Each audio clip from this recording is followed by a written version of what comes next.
Bonjour et bienvenue sur Réflexion Santé et Naturopathie. Je suis Jean-Brice Tivan et je partage ici 30 ans de vécu, d'expérimentation, d'études, de rencontres autour de la naturopathie vitaliste et scientifique associée au décodage psychobiologique des maladies. Je te donne les outils qui te permettront de te construire une santé optimale. Alors si ce n'est déjà fait, abonne-toi et prends ta santé en main car personne ne le fera à ta place. Bonjour à tous et bienvenue sur Réflexion Santé Naturopathie pour cette vidéo bilan 2024, une vidéo qui va me permettre de partager avec vous le résultat de mes expériences et de voir quel enseignement on peut en tirer. Et je vais vous présenter aussi ce que 2025 sera dans mes contenus vidéo, dans ce que je pourrai vous apporter. 2024 a été pour moi une année d'application d'un mode de vie d'inspiration ancestrale. Vous savez que j'ai vécu 6 mois en cétogène, j'ai déjà fait des vidéos bilan, je ne vais pas y revenir exactement dessus. Mais de cette expérience personnelle, associée à des connaissances scientifiques, mais aussi à des témoignages de nombreuses personnes, j'ai pu en déduire des choses que je vais partager maintenant avec vous. De cette expérience, de ce partage, de ces rencontres, j'en ai fait une formation que j'ai appelée Ancestral Revive, qui a été complétée par Mouvement pour une santé optimale, une synthèse d'une vie consacrée à la santé, à l'exercice physique, pour qu'elle soit facilement applicable, pour que ces méthodes, ces connaissances vous permettent d'appliquer au quotidien ce que moi j'ai expérimenté. Après ces 6 mois passés dans cette expérience cétogène stricte, je suis revenu donc à un régime plus low carb. J'ai pu vraiment prendre conscience des choses importantes, trop souvent négligées. L'importance de l'individualisation et le fait qu'il n'existe pas de modèle de vie, d'alimentation qui soit miraculeux ou qui soit universel. Il n'existe pas de modèle de santé miracle idéal pour tous. Il n'existe pas de régime miracle. Il n'existe pas de complément alimentaire exceptionnel que tout le monde devrait avoir. Il n'existe pas de cure miracle. Il n'existe pas de plante exceptionnelle miracle. Il n'existe pas de méthode d'entraînement qui soit meilleure les unes que les autres. Il n'existe pas de technique d'hydrothérapie qui soit révolutionnaire et qui change votre vie. Par contre, il existe des éléments de santé, il existe des techniques de santé qui vont vous permettre d'évoluer et en particulier lorsque vous les utilisez de façon adaptée les unes associées aux autres. Trop souvent, vous allez trouver des personnes qui essaient de vous vendre un modèle, qui vont vous persuader que leur modèle, que ce soit un modèle alimentaire, leur méthode d'exercice physique, que ce soit leur technique naturelle d'hydrothérapie, de techniques chaudes d'enveloppement, leur cure de plantes, leur cure de jus, sont des moyens universels d'améliorer la santé. Comme si ce mode alimentaire, par exemple, serait celui que l'on devrait absolument avoir pour tous. Comme si nous étions d'ailleurs tous égaux, avec les mêmes prédispositions génétiques, les mêmes histoires, les mêmes capacités digestives, le même métabolisme, le même tempérament quand on se réfère à la constitution hippocratique. Nos points communs d'humains, d'espèces Homo sapiens, ne suffisent pas à définir notre façon de vivre idéale. Nous avons des particularités, nous avons des adaptations qui se sont mises en place au fil de notre histoire de vie et nous avons bien sûr des transmissions génétiques qui nous sont propres. C'est pour ça que dans mes podcasts, vidéos, je ne vous donnerai jamais de conseils. En fait, je ne donne que des grandes orientations à adapter en fonction de vos objectifs, mais aussi de ce que vous êtes, de votre tempérament, de vos problématiques. Si l'alimentation cétogène peut être salutaire pour de nombreuses personnes, et en particulier pour se sortir d'une maladie métabolique, en ce qui me concerne, même si cela a été une très belle expérience, après 6 mois de cétogène, je suis retourné donc en low carb et j'ai retrouvé un peu plus de puissance physique, une meilleure endurance. J'ai vu quelques symptômes comme des palpitations que j'avais disparaître. Donc, pour moi, clairement, si ça a amené aussi certaines améliorations sur le plan métabolique, je me sens mieux quand je suis en low carb plutôt qu'en cétogène. Mais ce qui est valable pour moi ne l'est pas pour d'autres personnes. Et vous avez vu que dans les témoignages de personnes que j'ai rencontrées, le cétogène a été quelque chose de révolutionnaire. Ça a été quelque chose qui a complètement bouleversé leur vie dans le bon sens. Et ces personnes-là restent aujourd'hui en cétogène. Donc, moi je ne me permettrai pas de vous dire il faut manger cétogène, il faut manger paléo, il faut manger végétarien. Je vais vous inviter plutôt à tester et à adapter le mode alimentaire en fonction de ce que vous êtes. Et c'est pour tout comme cela.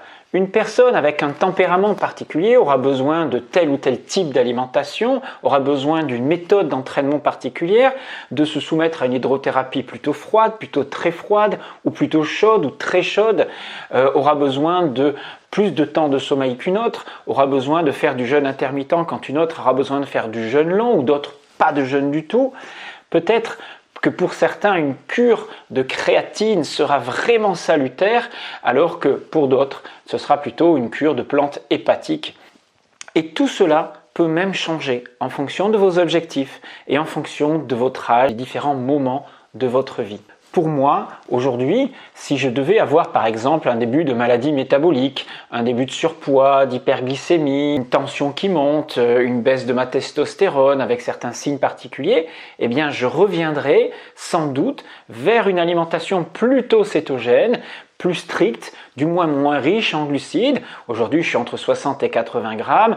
Je descendrai peut-être à 40 grammes, 30 grammes et j'augmenterai un petit peu les protéines, etc. Peut-être que j'aurai besoin de faire un jeûne plus fréquent ou un jeûne long et une activité physique peut-être différente. Mais ce passage, par exemple, pour moi, du cétogène a été très enrichissant. J'ai acquis certaines connaissances autour du métabolisme que j'avais déjà pressenti et décrit dans mon livre, mais je suis allé encore un petit peu plus loin parce que j'ai ressenti et vécu ces choses-là, que je me suis appliqué bien sûr. J'ai pu aussi approfondir mon champ de connaissances grâce aux témoignages de personnes qui ont vécu ce régime-là, mais qui dans leur ressenti n'ont pas éprouvé les mêmes choses. Donc il est toujours très intéressant de pouvoir comparer ce que l'on a vécu dans un domaine avec ce qu'ont vécu d'autres personnes. Et si je devais retenir par exemple une chose de cette expérience cétogène, c'est que en l'espace de moins d'une semaine, vous pouvez sortir de la dépendance au sucre. Avant cétogène et aujourd'hui, maintenant que je suis en low carb, j'ai toujours besoin de finir par une petite note sucrée mes repas. Vous savez, je croque un morceau de chocolat. Dans la journée, je suis un peu plus attiré d'ailleurs par les fruits, les petites choses sucrées. J'arrive donc à ne pas être frustré puisque je m'autorise à consommer un petit peu de sucre, voire même parfois un petit peu de féculents. C'est la modification du microbiote suite au changement du régime alimentaire fait que la demande au niveau du cerveau, de ce microbiote qui envoie l'information au cerveau, fait que ce microbiote demande sa dose de sucre alors que lorsqu'on est imprégné de corps cétonique, on arrive à une satiété, à des envies qui sont totalement différentes. Et on sort de cette dépendance. Mais c'est quelque chose qui est très bon à savoir, car si vous avez besoin de sortir de cette dépendance au sucre, sachez que c'est tout à fait possible et je l'ai expérimenté. Alors si aujourd'hui je dois faire un petit effort pour me restreindre sur le plan de la consommation des glucides, je réussis à le faire quand même sans grande frustration. D'ailleurs, tous nos choix devraient se faire en mesurant dans notre vie le rapport bénéfice-frustration. Est-ce que les petits sacrifices que je m'impose à court terme valent le coup par rapport aux bénéfices que je vais en tirer à court, moyen ou long terme? Vos choix d'aujourd'hui conditionnent votre santé, votre vie de demain.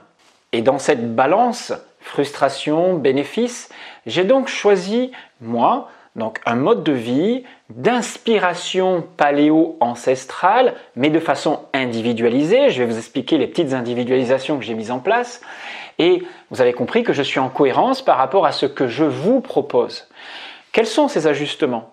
Eh bien, sur le plan de l'alimentation, je suis toujours en low carb. J'ai quand même réintroduit de temps en temps un peu de riz par exemple, ou une galette de sarrasin. Et je mange un fruit donc par jour. Aujourd'hui, voilà, c'est des pommes, j'ai eu des oranges bio de saison. Et à côté de ça, j'ai limité ma consommation de laitage. Je vais supprimer tout ce qui est yaourt et mascarpone, j'en consommais une fois par jour et je vais le remplacer par du fromage à pâte dure, au lait cru de préférence. Je consomme moins de lipides bien sûr qu'en cétogène. Je vais supprimer la crème et garder la coco. Je vais rester raisonnable en protéines. Vous savez qu'on vous incite aujourd'hui à consommer beaucoup de protéines pour augmenter le métabolisme, faciliter la prise de masse musculaire, etc. Alors attention, moi j'ai déjà acquis cette masse musculaire et je n'ai plus besoin que de l'entretenir. Donc je ne vais pas aller au-delà de 1,2 g de protéines par kilo de poids de corps. Bien sûr que si un jour j'ai besoin de compenser une perte de masse musculaire en vieillissant, ça peut arriver avec la sarcopénie, je pourrais augmenter un petit peu ça, mais aujourd'hui je ne ressens pas le besoin de surconsommer de protéines. Donc je me contente quand même de suffisamment. 1 g à 1,2 g par kilo de poids de corps, c'est déjà beaucoup. Pour moi, ça représente entre 70 et 90 g de protéines par jour, ce qui est déjà largement suffisant. Et il y a des jours même où je n'y suis pas, en particulier les jours où je fais un peu de jeûne intermittent, puisque je ne mange pas mes œufs du matin, et donc je serai autour de 60 g de protéines par jour. Donc je ne me prends plus la tête avec ça. J'ai choisi de ne pas prendre de compléments alimentaires tant que je n'ai pas de signe de carence particulier. Donc je ne consomme plus ni vitamines, ni collagène, ni créatine, ni autres minéraux particuliers. Je pense que dans l'alimentation, si elle est suffisamment riche en nutriments, parce que vous consommez des aliments bio, vous avez suffisamment à la fois de végétaux, mais aussi surtout de produits animaux, et en particulier des produits marins, en plus des produits animaux tels que les œufs, un peu de fromage ou de la viande issue d'un élevage qui a pâturé, eh bien, vous n'avez aucun risque de faire des carences. Sauf bien sûr si vous êtes en hyperstress, dans un environnement hyper pollué, ou si vous faites de l'activité physique à des niveaux qui ne seraient plus des niveaux de santé. Je parle de sport de haut niveau poussé à l'extrême. Vous n'êtes plus dans un statut d'humain, mais de machine à faire de la performance. Si je fais le bilan de tout ça, ma qualité de sommeil, mon énergie quotidienne, ma sensibilité nerveuse, ma condition physique qui s'est nettement améliorée, en gros mon niveau de vitalité montre que je ne suis pas carencé et que je n'ai pas besoin pour le moment de compléments alimentaires. Si maintenant j'ai des signes cliniques qui apparaissent, je ne me fie pas vraiment aux analyses sanguines. Les analyses sanguines ne reflètent pas exactement ce qui se passe sur le plan des carences au niveau cellulaire, même si ça peut être un indicateur intéressant, en particulier pour le fer, héminique, etc. Bon, je pense que les signes cliniques, ce que je ressens, mon équilibre, mon énergie, sont plus significatifs que des analyses de sang. Sur ce plan-là du moins. Je ne critique pas les analyses de sang qui sont très utiles pour vérifier d'autres paramètres, en particulier du métabolisme, qui sont très importants pour gérer votre santé. Mais je ne me focalise pas uniquement sur des chiffres et je ne vais pas tous les 3 mois faire des analyses. Aujourd'hui, je me laisse plutôt vivre tout en étant attentif à ce qui se passe en moi. Alors je pratique toujours le jeûne intermittent aléatoire 2 à 3 fois par semaine, ce qui est un moyen essentiel pour moi de limiter mes pics de glycémie, limiter mon insuline et surtout un temps de repos digestif. Je m'entraîne d'ailleurs 2 fois par semaine à jeun quand j'en ressens le besoin. Je fais toujours mon jeûne annuel de 6 jours, je vous en parlerai juste après, en début d'été. Et je pratique toujours de l'activité physique, un peu plus intensément d'ailleurs qu'en cétogène, que ce soit de la musculation ou de la calisthénique, à un petit niveau bien sûr, de la pliométrie en particulier en été quand je suis dehors, et sinon en hiver, je continue de faire du vélo pour me déplacer, ou des footings en forêt, ou même du foot, pour avoir ce côté ludique dans la pratique physique. Je fais toujours très occasionnellement de l'hydrothérapie froide, 2-3 fois par semaine, que ce soit une douche froide ou un bain froid 1 fois par semaine. Dans ma piscine en hiver, là, l'eau est à 4-5 degrés. Toujours bien sûr sur un corps chaud après l'exercice physique. Je veille à maintenir un contact avec les éléments naturels au moins 1 fois par jour. Et dès qu'il y a un rayon de soleil, je m'expose. En hiver, en ce moment, c'est très compliqué, en particulier en Alsace. En ce moment, dans le Grand Est, ça fait 1 an et demi qu'il ne cesse de pleuvoir. Le réchauffement climatique, la sécheresse, je l'attends avec impatience. Mais en tout cas, elle n'est pas au programme dans notre partie du monde. En tout cas, je prévois donc des vacances en hiver. C'est en hiver qu'il faut partir au soleil. L'été, ne partez pas trop loin. La France est magnifique, il y a une énergie exceptionnelle, un ensoleillement qui est génial.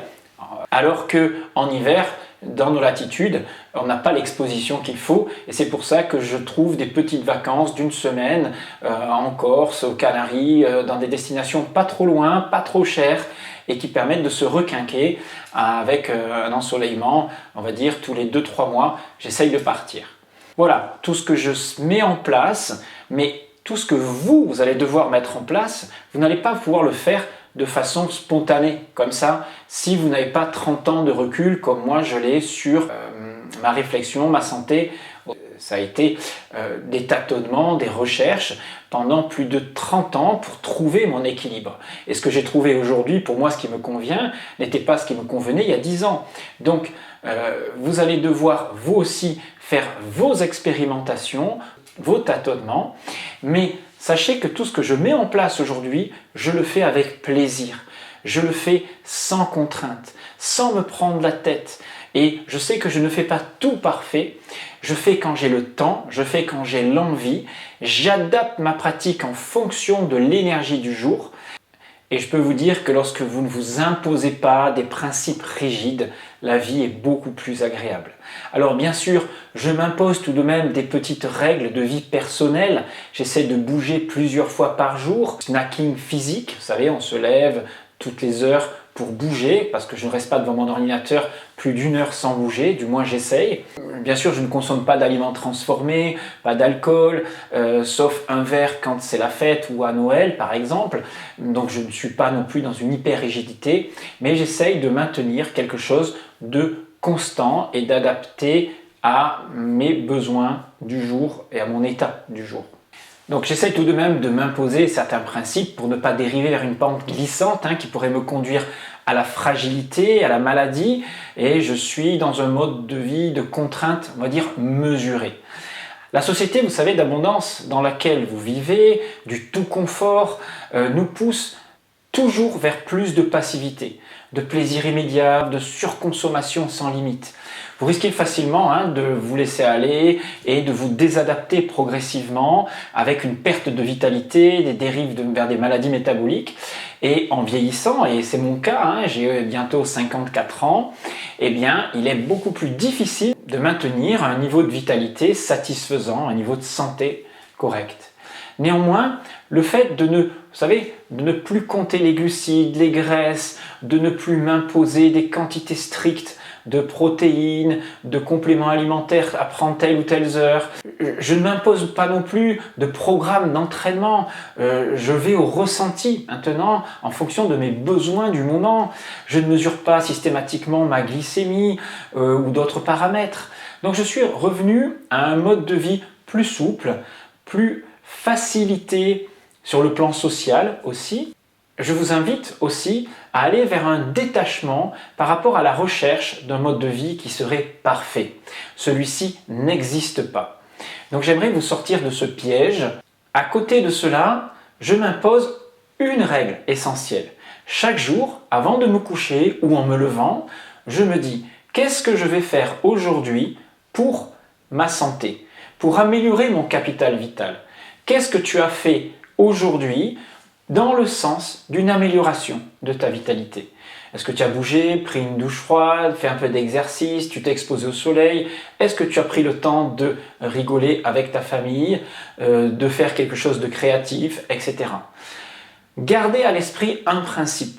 Votre hygiène de vie n'est pas un but en soi. Elle doit rester un moyen de mener à bien votre vie, d'atteindre vos buts de vie. La question à se poser serait, à part me sentir bien et ne plus être dépendant des institutions médicales, du système médical, à quoi cela peut-il me servir d'être en grande vitalité? Atteindre quoi? Alors il est normal au début de se passionner, de s'intéresser, de prendre du temps pour comprendre le fonctionnement du corps humain, la santé, de la nutrition, de l'hormèse, etc.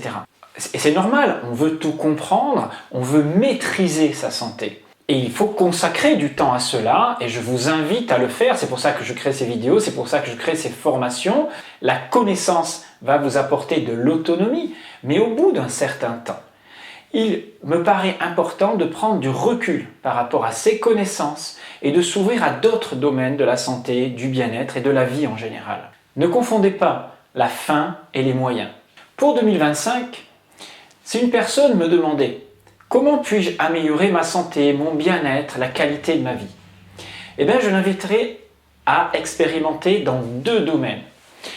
Dans le domaine de l'hygiène de vie, l'hygiène vitale, et je fais beaucoup de vidéos à ce sujet-là, mais aussi dans le domaine de la psycho-émotionnelle. Et la démarche que je lui proposerai, ça serait la suivante.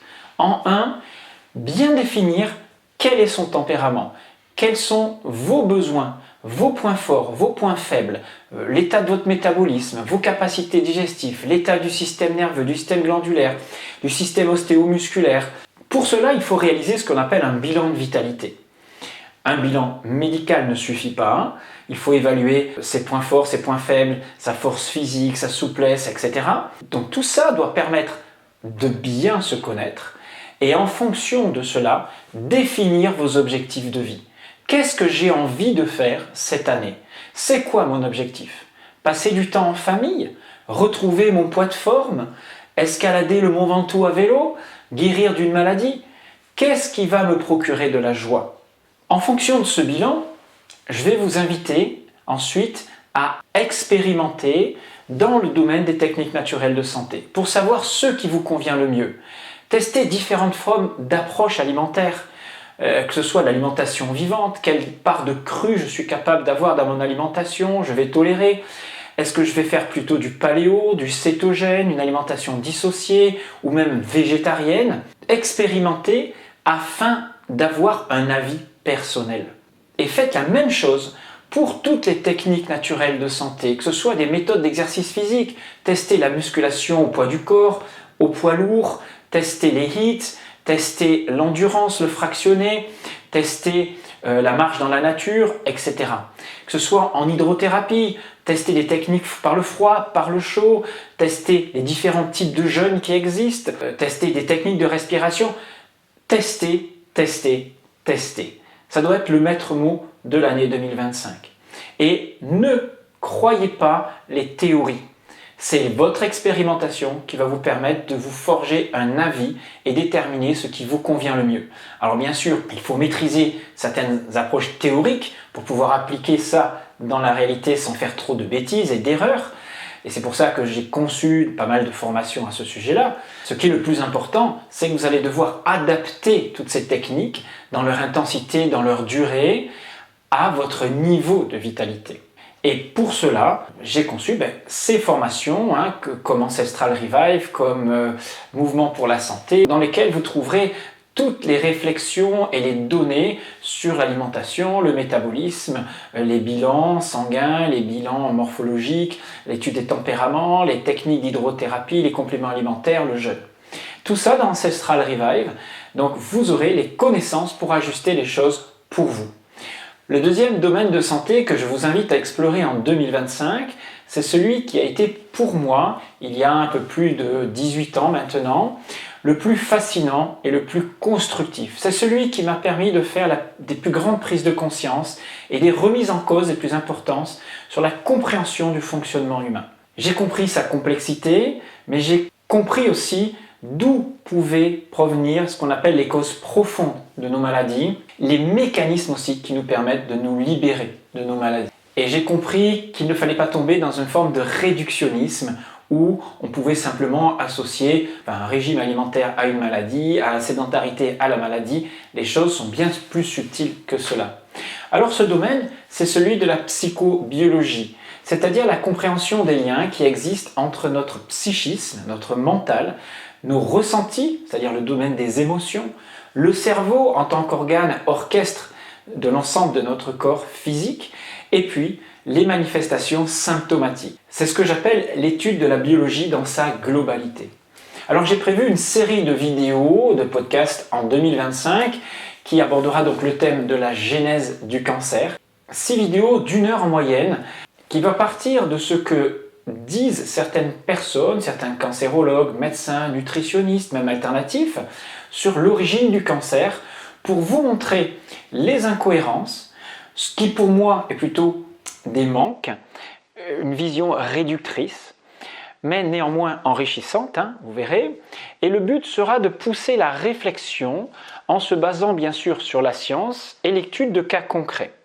Ces vidéos de réflexion et d'analyse nous conduiront vers une dernière vidéo, point d'orgue, dans laquelle je me risquerai à une explication des processus encore trop méconnus qui conduisent à la cancérisation et comment certaines personnes qui étaient condamnées par la médecine, comment elles ont fait pour réussir à se guérir, même sans traitement, en étant en phase terminale. Les dossiers médicaux à l'appui, ces cas remettent en cause tout le système de croyance sur l'origine et les causes du cancer, mais plus généralement des maladies en général, et surtout des mécanismes de guérison. Toutes ces vidéos sont programmées entre janvier et mai 2025. Ces vidéos alterneront avec d'autres domaines. Bien sûr, je ne vais pas faire que ces vidéos-là.